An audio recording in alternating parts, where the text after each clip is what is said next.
was named Udalchevsky because my master loved to read Dostoevsky. Indeed, my master loved to read much of the Russian literature. Tolstoy, Pushkin, Gogol, Turgenev, Lermontov.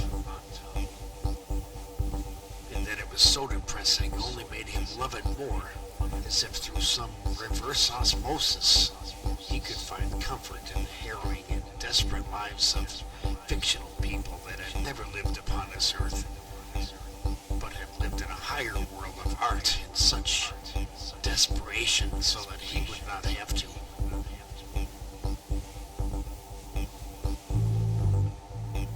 Humans love to compare themselves with other humans in the hope that they could realistically say that they were better than someone else. Animals don't have this trait because they know that they are all in the same boat, so they take great pride in small treats and table scraps from insignificant meals. Not I, however. I'm happy to eat anything that doesn't kill me. Anyway, so why do I call him my master?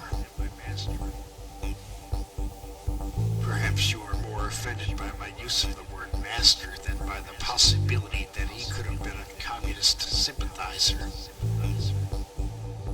or even an operative, because of his love of Dostoevsky. But even Dostoevsky hated socialism in all its hideous forms. Did I mention that I was a cat? Did I forget to explain that even now, even after living hundreds of lifetimes, I remain nothing but a lonely cat?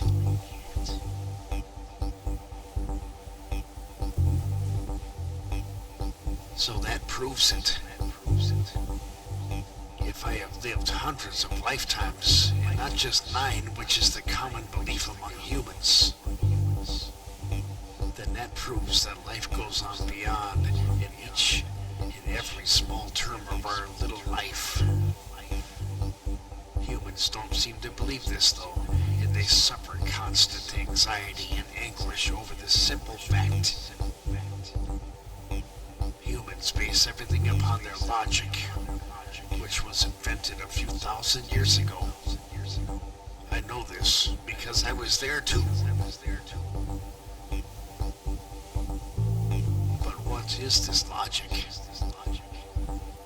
Turns out that it is nothing more than the definition of a thing, followed by the extrapolation of that very thing, which in this case was the study of circles and triangles and other strange shapes.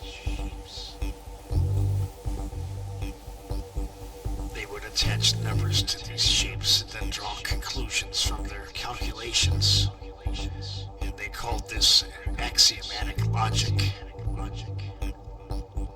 I just think it's nonsense, and I think that the study of the degrees of a perfect circle are just a toy for lazy men who call themselves mathematicians. Something to do while all the other people were toiling away in the fields. And these mathematicians were pretty weird in their own way, because they thought that the numbers which were being generated by their manipulations were sacred. I think sacred meant that they were not supposed to be questioned. One of these heroes would not even let his followers eat beans. But I digress.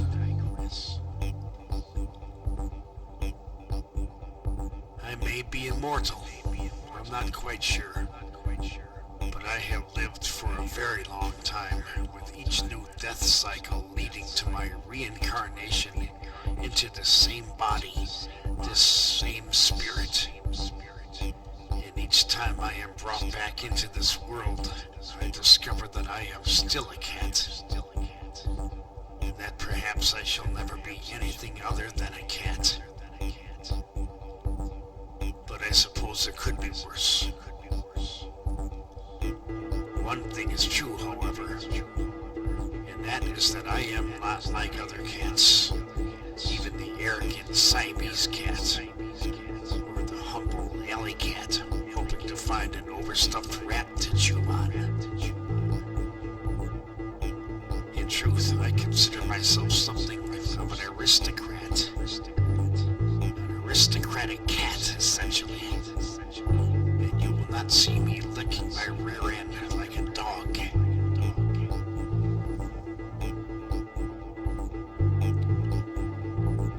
No, I really dislike dogs. I don't like any of them. And I don't have to. A cat is not supposed to be inclusive or tolerant.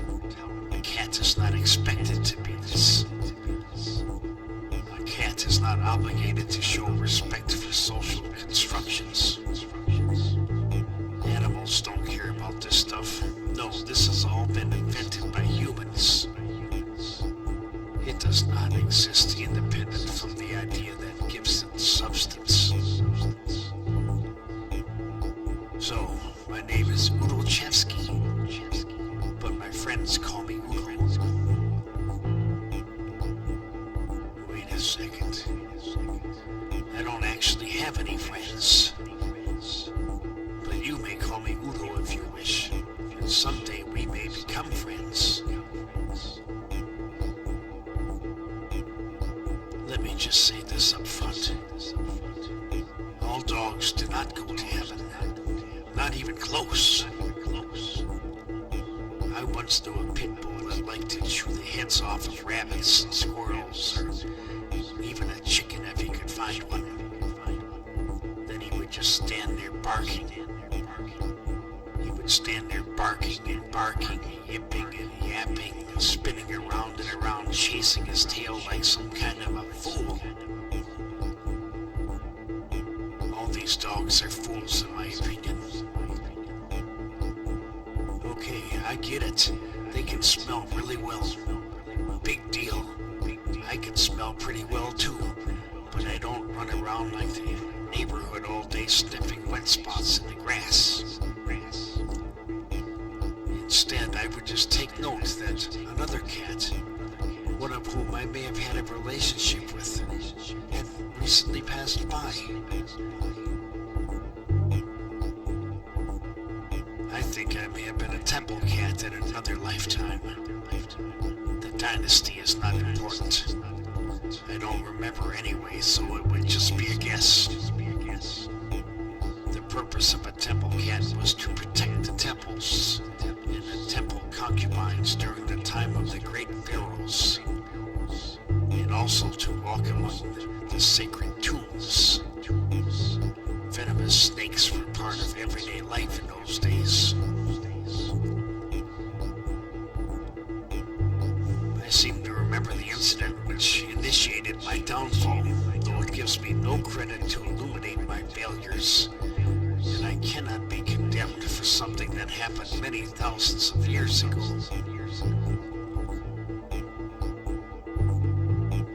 One day I was tracking a serpent that had been spotted terrorizing one of the lesser temples, one known to have been frequented by some of the royal concubines.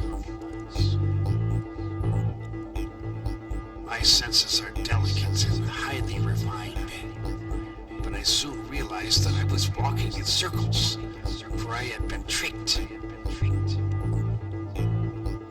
When I came upon the beast after much backtracking, it was to discover that two of the royal party had been bitten and lay writhing in mortal pain.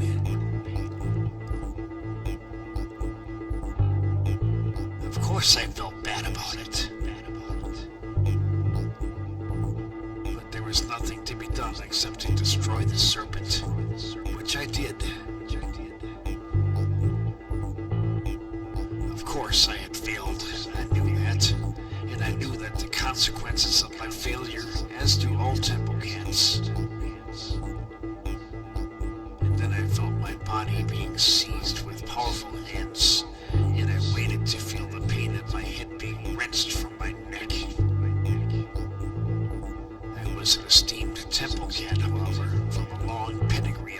cats, so I knew that my death would not be pleasant. Shortly after, I was brought before the throne of the Temple Lord, and I waited to hear the words from his mouth indicating that I had been pardoned.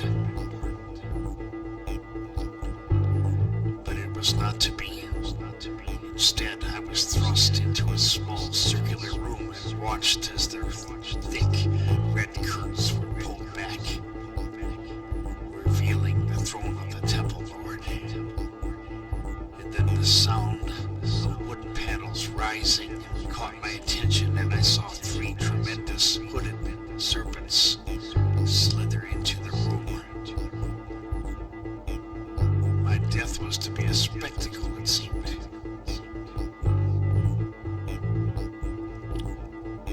Now at this time I was a powerful and astute fighter, and I had demonstrated my skills on more than one occasion.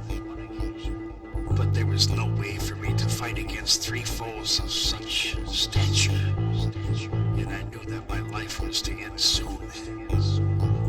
But I would die with honor, and I hoped to make the Temple Lord proud of the years of my service. In short, I killed one of the serpents, but I succumbed to multiple bites from the remaining 2. In my last moments of life, as the poison paralyzed me, was the feel of their scaly skin coiling around me.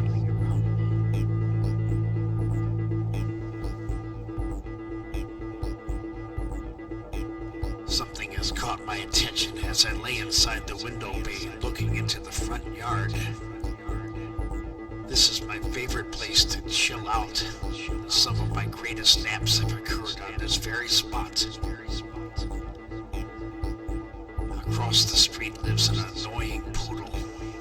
This poodle is really annoying, and I never tire of being annoyed by its temerity and the obvious presence of danger. This stupid poodle can see me in the window, and I know that my presence drives him crazy. But this poodle hates other dogs with a passion. This stupid poodle barks at animals that are far more massive, far more violent, and far more aggressive than itself, who is merely barking for the sake of being heard.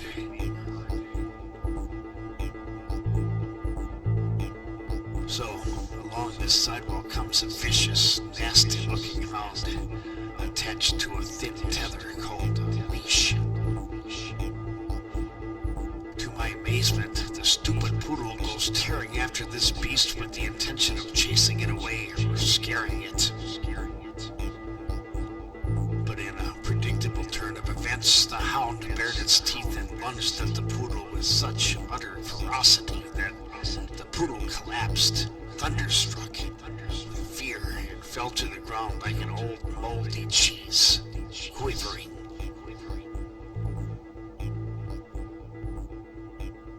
Now, I can see the humor in this. I can see the irony in the fact that this stupid dog would not even be smart enough to understand its own place in the scheme of things, and that real dogs are not afraid of cute trophy dogs. I can see the humor, but in truth, the entire spectacle only made me sad. Udo.